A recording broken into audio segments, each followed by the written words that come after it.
عندما أصبح واضحا جدا أن أيار سيكون فيه مثل هذه الزيارة، لأن في ماي كان التسريب سابقا بأن الرئيس الجزائري سيزور باريس في شهر ماي، فكيف أصبح الوضع اليوم أي تاريخ الزيارة شهر الزيارة إلى باريس أصبحت إلى موسكو؟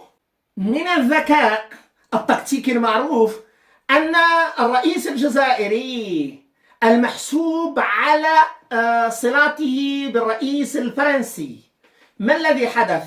أن الشخص الذي يدافع عن شراكة استراتيجية وهو قائد هذه الشراكة الاستراتيجية مع روسيا أصبح في باريس.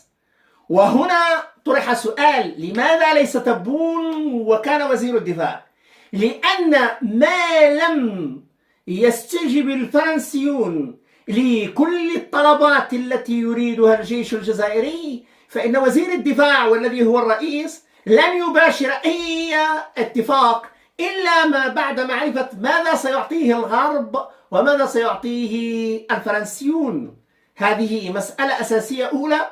فانقلبت اللعبة، إذ أصبح وزير الدفاع هو الذي سيقرر فعلا هل هناك نجاح أم لا.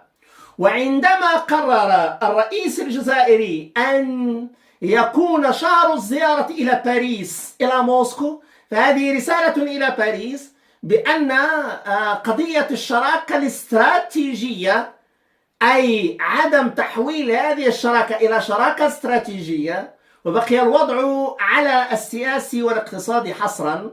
فبالنسبة للجانب العسكري على وجه التحديد، وبعد 4 أيام وبعد المفاوضات والمحادثات المطولة، ظهر واضحا أن الأمر يتعلق بتسجيل أولا هدف أن الزيارة عوض أن تكون إلى باريس أصبحت إلى موسكو. فهذه رسالة، لأن المسرب بالنسبة لماي هو نفسه الذي قرر أن تكون الزيارة في ماي. إذن اللعبة هنا كانت واضحة للغاية بأن الزيارة في ماي.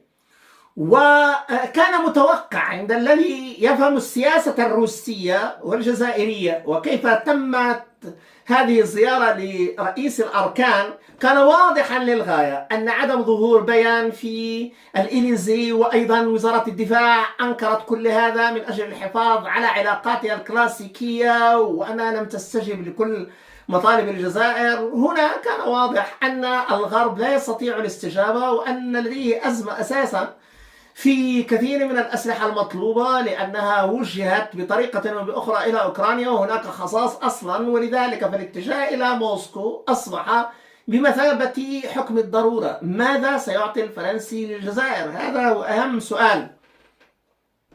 إذا مجرد أن تبون لعب كل هذه الأوراق باتجاه أن المطالب التي يديرها بين قوسين من هو محسوب على موسكو بين قوسين شنقريحة، إن لم تكن هذه المطالب فسيكون نفس الخط الاستراتيجي مع موسكو، ولم يستطع الفرنسي أن يكون بديلا. هنا أتت مسؤولة أمريكية للنظر إلى الوضع ليس استراتيجيا، الوضع فقط لدعم المنظمات